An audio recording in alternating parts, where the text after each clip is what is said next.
Amados e queridos, a paz do Senhor Jesus Cristo. Em alguns vídeos nós vamos estar falando sobre o crescimento espiritual. Amém? Abra sua Bíblia, no capítulo 8, versículo 1 de Romanos, está escrito assim: portanto, agora nenhuma condenação há para os que estão em Cristo Jesus, vírgula, que não andam segundo a carne, mas segundo o Espírito. Vamos entender esse texto.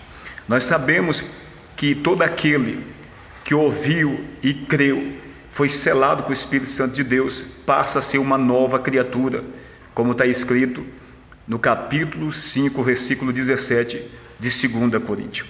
Vamos ler mais um texto aqui para nós compreender uma coisa e outra. Efésios capítulo 1, o versículo 13, 14 está escrito assim: em quem também vós estáis, depois que ouviste a palavra da verdade, o evangelho da vossa salvação, e tendo nele também crido, foste selado com o Espírito Santo da promessa.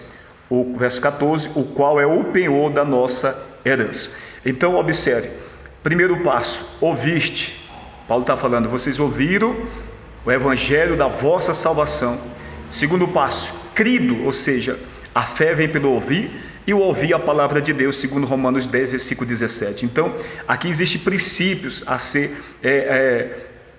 observados, ou seja, primeiro a pregação da palavra, as pessoas ouviram, e não somente ouviram, mas creram, e ao crer foram selados com o Espírito Santo de Deus, uma vez que recebeu a mensagem. E ao receber essa mensagem, as pessoas que recebem ela, estão sendo ali trabalhado, influenciado pelo poder de convenção do Espírito Santo de Deus, pois é o Espírito de Deus que convence o homem do pecado, da justiça e do juízo, segundo o capítulo 16, o versículo 7 em diante, ali do Evangelho de João. Amém? Então, a pessoa ouviu, creu, foi selado com o Espírito Santo, cumprindo-se aquilo que Paulo falou em 2 Coríntios 5, 17. Assim que se alguém está em Cristo, nova criatura é, as coisas velhas já se passaram, eis que tudo se fez novo. Ou seja, todas as pessoas que já experimentaram, ou seja, tiveram essa experiência do novo nascimento, houve um princípio de mudança dentro do seu coração, na sua mente,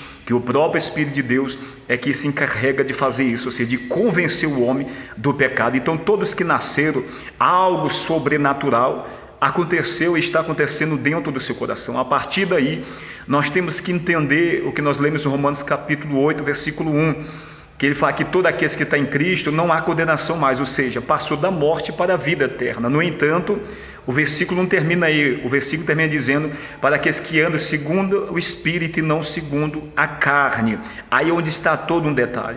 Nós não podemos esquecer que estar em Cristo Jesus não significa que eu estou salvo e salvo de uma vez por toda e que eu não vou passar mais luta e provação e dificuldade. Isso é o oposto do que a Bíblia ensina. Quando nós entregamos a nossa vida para Cristo, nós entramos num conflito contra a nossa própria natureza, o declínio carnal que todo ser humano tem. Apesar de nós estarmos em Cristo, nós devemos entender que ainda estamos num corpo e numa matéria corruptível, que inclina sempre para o pecado. Então nós vamos entender melhor o que Paulo escreveu em 5,17 Gálatas. A carne, ela luta contra o Espírito e o Espírito contra a carne, e este opõe-se um ao outro para que não façais o que quereis. Então o que Paulo está trazendo ali para aqueles que estão em Cristo Jesus, que há uma batalha entre o Espírito de Deus que está na vida do novo convertido, e como também a carne que está na nossa própria matéria. Nós estamos num corpo pecaminoso, pecador, como Paulo falou no capítulo 7, versículo 24 de Romanos: quem me livrará do corpo desta morte? Por isso que esse corpo tem que ser transformado. Então nós temos que entender que a partir de então, de ser uma nova criatura, nós temos que crescer espiritualmente, amadurecer, buscar dentro da palavra, vivendo uma vida de oração, vivendo uma vida de jejum, uma vida de obediência e vigilância à palavra de Deus, para que possamos cada dia no processo de santificação, pois a santificação é um processo, é um crescimento que nós não podemos parar, temos que continuar até a vinda de Cristo, senão assim a carne termina prevalecendo. Assista o segundo vídeo, para a glória de Deus. Deus abençoe.